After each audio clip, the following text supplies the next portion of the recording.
नमस्कार, स्वागत है आपका हमारे चैनल जीएस स्टडी 94 में। और दोस्तों, मैं यश।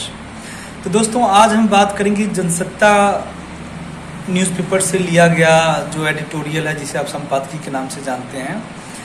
प्रकृति की मांग है प्राकृतिक खेती। आज आपको भी पता है पूरी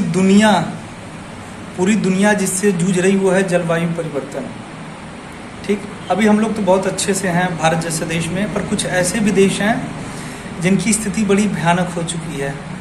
अनावश्यक उनके जंगलों में आग लग जाती है, तो कहीं बारिश नहीं हो रही, कहीं पानी की किल्लत है, तो कहीं खड़े खड़े देश पूरा बर्बाद हो जा रहा है, फसलें बर्बाद हो जा रही हैं। ऐसे तमाम तरह की समस्याएं बढ़ रही हैं। कुछ देश ऐसे हैं जो सागर महासागर के किनारे हैं या द्वीप हैं, उन्हें डर है कि कहीं समुद्र का जल स्तर ऊपर ना हो जाए और हम डूब ना जाएं। ऐसी तमाम तरह की चिंताएं चल रही हैं। और आज वही कारण है कि हर एक दिन एक नई बीमारी निकलकर सामने आ रही है, क्योंकि प्रकृति अपने आप को बैलेंस कर रही है और हम क्या कर रहे हैं, प्रकृति के कार्यों में सहयोग नहीं कर रहे हैं, हम उसके विपरीत चल रहे हैं। और यही कारण है, प्रकृति अपने आप को सही तरीके से बैलेंस नहीं कर पा रही है। ठीक, और हम पूरी तरह से बिगाड़ने में लगे हुए हैं। अरे, जितने संसाधनों की आपको आवश्यकता, उतने ही संसाधन आप प्रकृति से लें, पर नहीं। हर एक इंसान, हर एक देश और ज़्यादा पैसे और ज़्यादा महत्वाकांक्षी बनने के चक्कर में पूरी तरह से नेचर को बर्बाद करने पे तुला हुआ है।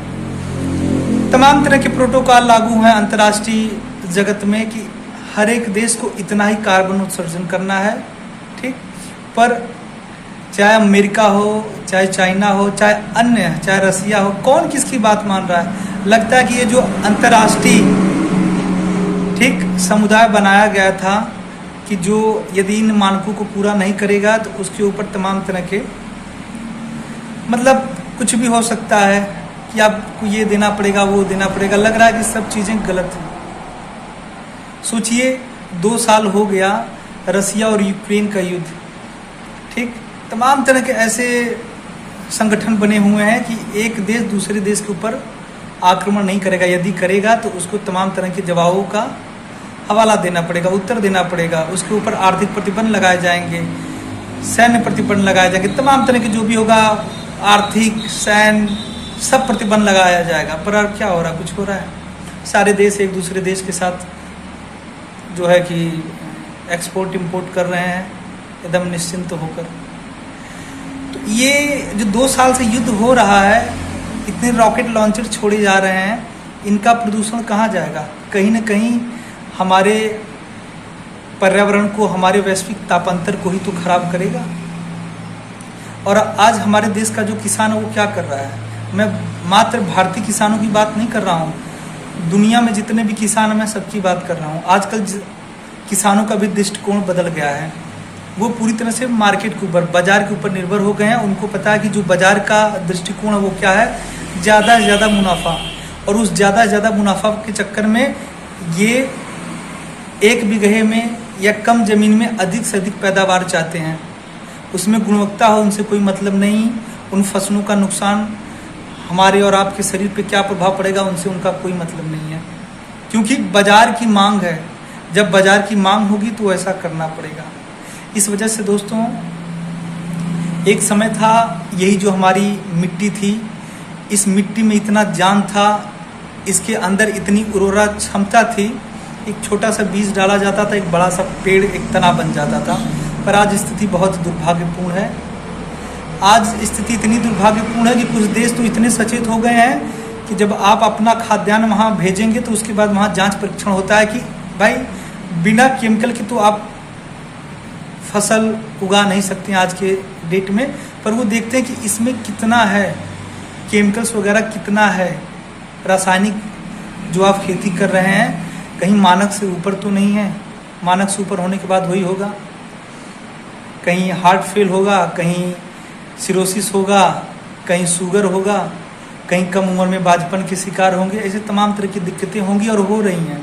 आज हर 10 में से 5वां व्यक्ति जो 40-50 से ऊपर है वो बीपी या शुगर का मरीज है। किडनी फेलियर हो रहा है।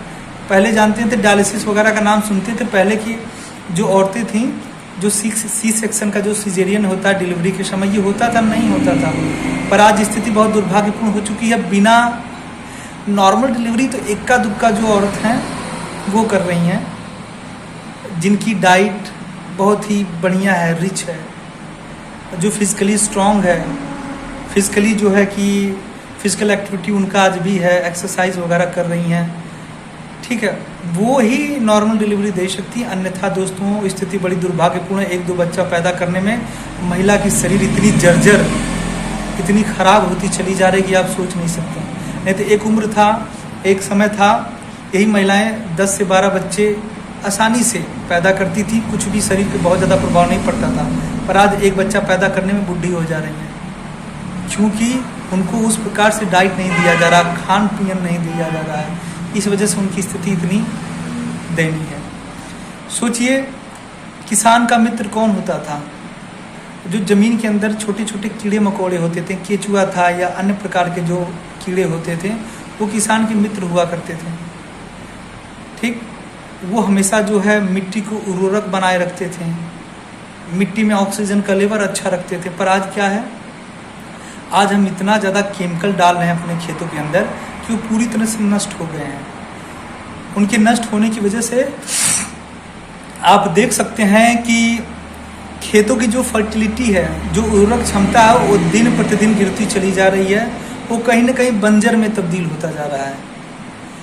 और अब उनको भी सुधारने की आवश्यकता है। बिना गाय या गोबर के जो अपशिष्ट पदार्थ होते हैं या फिर पेड़ों की जो पत्तियां होती हैं, ठीक, जब तक ये बढ़िया से उसमें खेतों में नहीं मिलाएंगे, तब तक आप यदि चाहते हैं कि निरोगित रहें, किसी प्रकार का हमें रोग ना हो, तो हर एक इंसान को, हर एक, और सबसे बड़ी बात यह कि शासन को, जो सरकारें हमारे देश में और प्रत्येक देश में, उनको जो है उनको मनोबल बढ़ाना पड़ेगा हर किसान भाइयों का। बीजों की जो खरीदारी है उसकी चीज़ों के बारे में बताना पड़ेगा। रासायनिक चीज़ों का जो इतना उपयोग हो रहा है वहाँ कहीं ना कहीं उसको कम करना पड़ेगा धीरे धीरे। मैं नहीं कहता हूँ कि अचानक बंद कर दिया जाए, पर धीरे धीरे उसे बंद करना पड़ेगा, अन्यथा स्थिति बस से बदतर होती चली जाएगी। ऐसे बहुत सारे खेत हमारे यहाँ पड़े थे जो पहले उर्वरक क्षमता के मामले में 1 नंबर के थे, पर आज वो स्थिति है कि बिना केमिकल के, बिना रसायन के आप एक ठो गेहूं का पौधा नहीं उगा सकते हैं। सोचिए आज उसके अंदर की जो फर्टिलिटी है वो पूरी तरह से गायब हो चुकी है, और इसके लिए कौन जिम्मेदार है? हम और आप हैं। तो कम से कम अब जो सतर्क हो जाइए, प्राकृतिक खेती की तरफ आप अग्रसर होइए, तब जाके प्रत्येक लोगों का विकास होगा। और यदि आप ये सोच रहे हैं कि रसायन पैदा करके, ज़्यादा खाद्यान्न पैदा करके हम एक दूसरे देश को एक्सपोर्ट इंपोर्ट करेंगे, पैसा खूब कमाएंगे, इससे देश का विकास होगा, देश का रेवेन्यू जनरेट होगा, तो गलत है। वही खाद्यान्न जो है कहीं ना कहीं हम लोग भी खा रहे हैं। पहले के लोग क्या थे? पहले के लोग हर गांव में 10-12 ठो पहलवान मिलते थे। आज क्यों नहीं कोई मिल रहा है? आज इसलिए कोई नहीं मिल पा रहा कि इंसान खाना खाने के बाद चल ले ढंग से, ठीक है, वही बहुत बड़ी बात है। उस खाने में, उस पोषण में वो ऊर्जा ही नहीं मिलती है कि आप कुछ अलग से करने के लिए प्रेरित करें। इसलिए जितने लोग भी हैं सब बिस्तर पे पड़े हैं, मरीज बनते चले जा रहे हैं।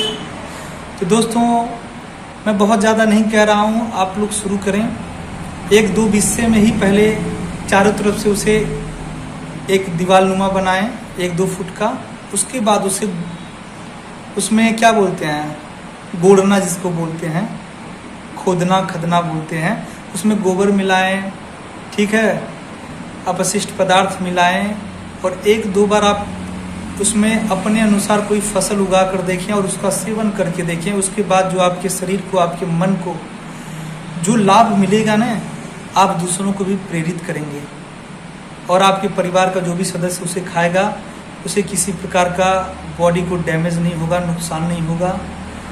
यही सब खाएंगे तो डॉक्टर के पास जाएंगे, जो भी आपकी कमाई होगी वो सब डॉक्टर लेकर चला जाएगा, और जीवन भर आप ऐसे ही परेशान रहेंगे। तो आज के लिए इतना ही। नमस्कार, धन्यवाद, जय हिंद। किसी प्रकार की कोई समस्या हो, कोई बातचीत हो, तो ज़रूर आप हमसे जुड़ सकते हैं। और कमेंट बॉक्स में अपना जाके विचार जरूर दीजिएगा। जय हिंद।